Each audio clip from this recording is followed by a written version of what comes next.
Hi guys, welcome back to my YouTube channel. You are watching me, Lindsay, and for today's vlog,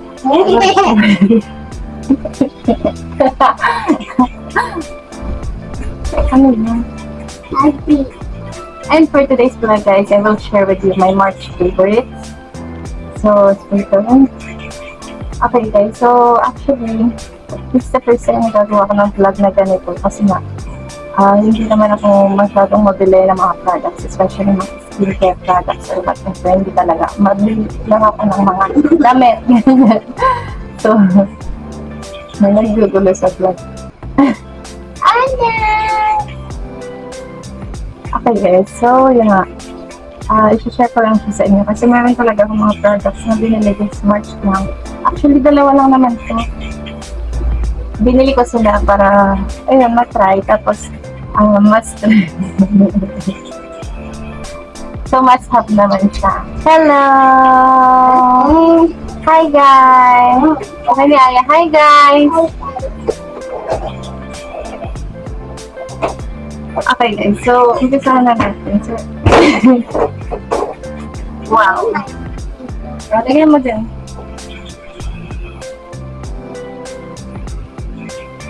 Ay, dyan ba? Wait lang, guys.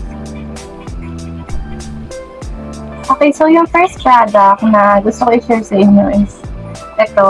Yan. So, ito actually, guys, parang nagte-trending siya ngayon sa TikTok. Nakita ko talaga siya. Ito is inner perfume.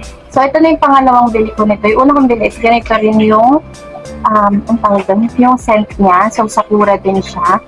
Kaso, ayan, nasa banyo. So, nandito yung isa.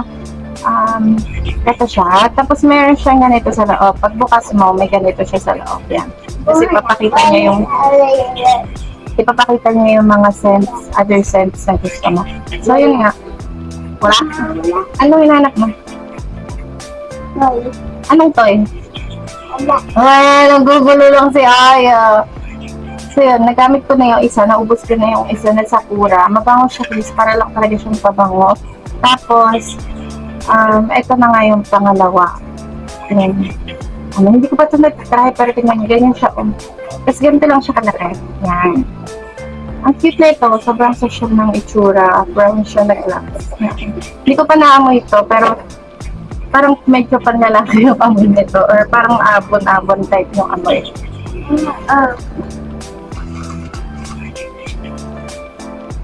Okay guys, so kaya ako bumili nito kasi na balita ko sa mga cottagers ko na actually cottager lang, isa lang yata yung nagpahigit sa akin ng dalawa.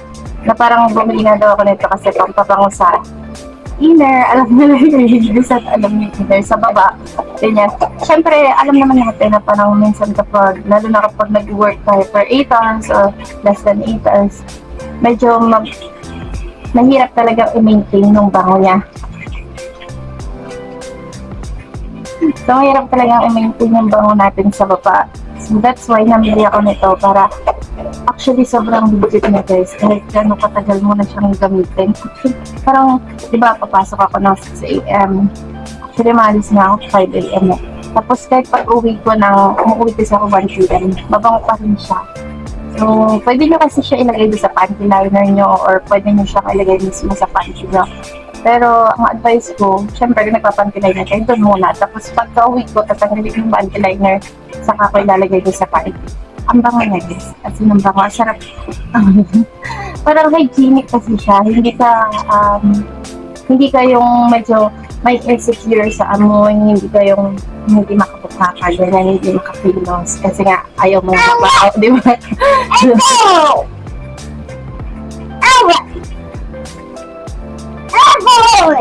Let's go!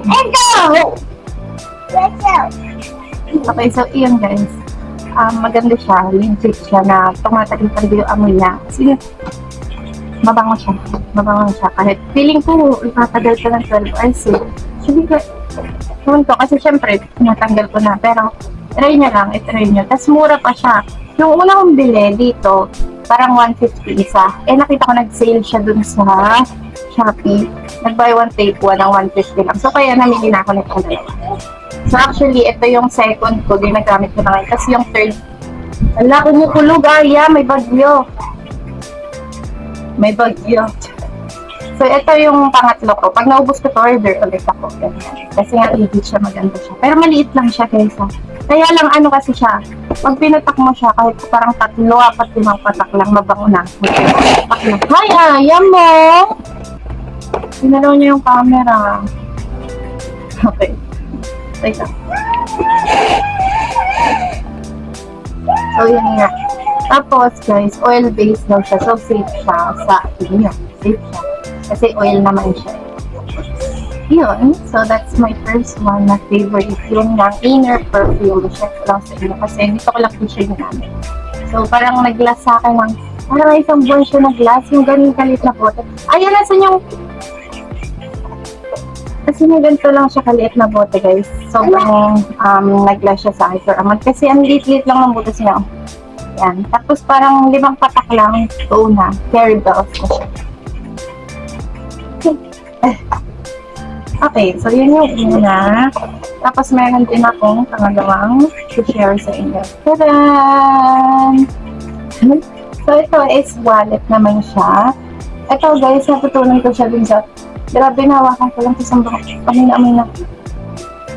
Nagtutunan ko siya dun sa seminar namin. Ang title nun is Financial Literacy. So, yun yung pinaka-natandaan ko lang sa seminar. So, tinuruan nito para makapag, I think, budgeting. So, ayun siya, ganyan siya dito. So, actually, nag-vlog ako nito nung nakaraan. Buo pa yung mga nakalagay dito. Kaso ngayon, hindi na dahil nung vlog ko nakaraan, naka-slow mo pala siya. May slow mo pala siya, kaya pala hindi ko siya, kaya hindi ko siya na-i-upload, hindi ko siya na-edit kasi legit na fail, it's a fail dahil naka-slow mo siya. So ito guys, i-share ko lang sa inyo. Meron siyang secret dito. Kaya laro ka lang dyan. Okay. So, meron siyang super dito. Ito guys, yung nilalagay ko dito is yung pambayad sa ilaw, which is naibayad na, pero wala na siya dyan. Tapos, itong second is yung food niya, Maya.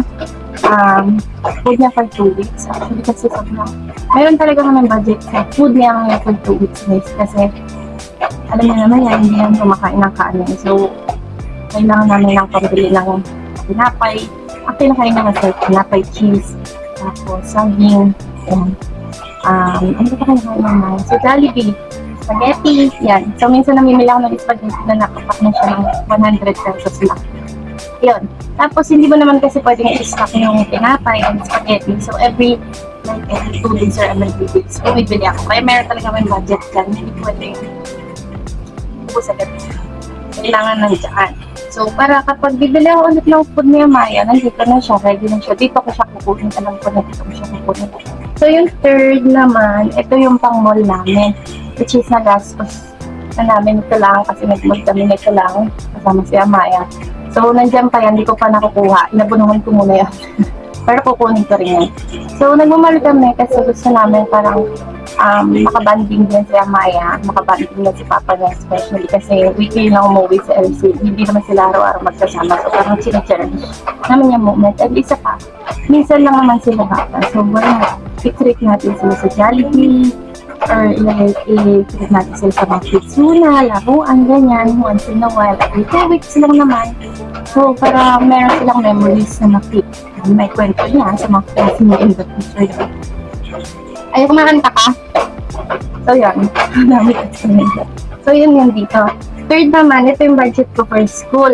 Actually, kaya 100 na lang yan kasi meron pa ako doon sa wallet ko. Nilalagay ko na siya doon sa wallet ko. Kasi syempre, it's a trap. Ayusin na, Mama.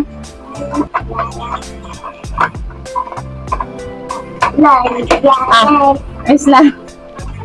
Bye! So, yun. Kasi nasa wallet ko na siya dahil yan lang naman yung dinadala ko sa school. At first, dinadala ko itong buo. Kasi sabi ko, parang hassle naman. So, nilalagay ko na sa wallet ko yung budget ko. And last, ito yung mga miscellaneous naman namin guys.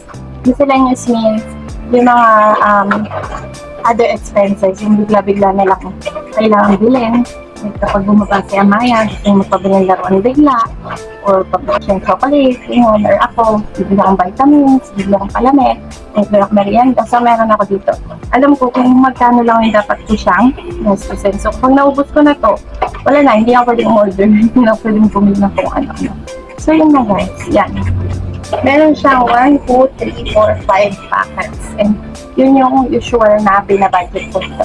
Tapos guys, kung gusto nyo, feeling na medyo organized kayo. Oh. Wow! Doon ka baby, hindi ka pa pawis?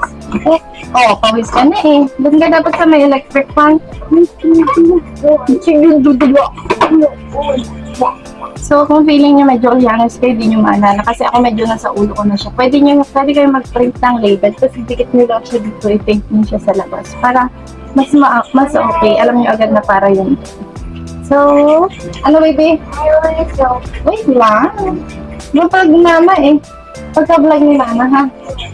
Oo. Get her. So, yun lang guys. Yung dalawa kong products na i-share sa inyo. So, that's my March favorites. Actually, April na ngayon. And feeling ko wala pa akong ma-share sa inyo na April products kasi parang wala namang bilhin ng bago. So, hindi ko alam kung meron. Pero, trinay ko lang yung mga favorites na. Pero if ever meron, I'll share it with you. So, yun lang guys. Thank you so much for watching this video. I hope you enjoyed this video. See you on my next vlog.